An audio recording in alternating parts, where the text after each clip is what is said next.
അങ്ങനെ പല പല ജേണേഴ്സ് കൈൻഡ് ഓഫ് മൂവി സംഭവിക്കുന്ന ഒരു ഇൻഡസ്ട്രിയാണ് ഹോളിവുഡ്. പല പല കൈൻഡ് ഓഫ് ജേണേഴ്സ് പല പല ആക്ടേഴ്സായിട്ട് ഒത്തിരി ട്രൈ ചെയ്ത് വിജയം കണ്ടെത്തിയ ഒരു ഇൻഡസ്ട്രിയാണ്.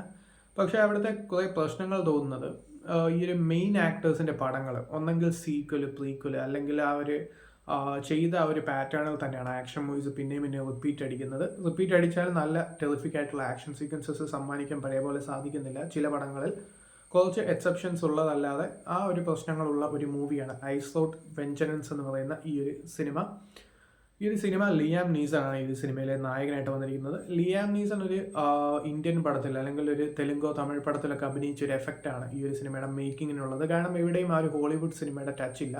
ഇദ്ദേഹം സെയിം പാറ്റേൺ മൂവീസാണ് കാര്യമായിട്ട് നമ്മൾ നോക്കുകയാണെങ്കിൽ ആ ഒരു ആക്ഷൻ മൂവീസിൻ്റെ ആ ഒരു ജേണൽ തന്നെയാണ് അദ്ദേഹം കൂടുതലും. ആ ഒരു പാറ്റേൺ ഉണ്ട് അദ്ദേഹത്തിൻ്റെ മൂവീസിന്. പക്ഷെ ഇവിടെ വരുമ്പോഴത്തേക്ക് അങ്ങനത്തെ സംഭവങ്ങളൊക്കെ ഉണ്ടെങ്കിൽ പോലും നമ്മളെ അത്ര സാറ്റിസ്ഫൈ ചെയ്യിക്കുന്ന മൊമെൻറ്റം തരുന്ന കൈൻഡ് ഓഫ് സംഭവങ്ങളൊന്നും സിനിമ ഓഫർ ചെയ്യുന്നില്ല. അതിനോട് തന്നെ നല്ല ആക്ഷൻ സീക്വൻസസോ ഹൈ മൊമെൻറ്റ്സോ ഗൂസ് ബം സീൻസോ എലവേഷൻസോ ഒന്നും തന്നെ വർക്കൗട്ട് ആയിട്ടില്ല. അതിൻ്റെ കൂടെ തന്നെ നായകൻ എപ്പോഴായിരിക്കും ആ ഒരു ആക്ഷൻ സീക്വൻസസ് അദ്ദേഹത്തിൻ്റെ ഭാഗത്തു നിന്ന് ഉണ്ടാകുന്നത് നമ്മൾ എക്സ്പെക്ട് ചെയ്യും ഓരോ ആക്ഷൻ മൂവീസിലും.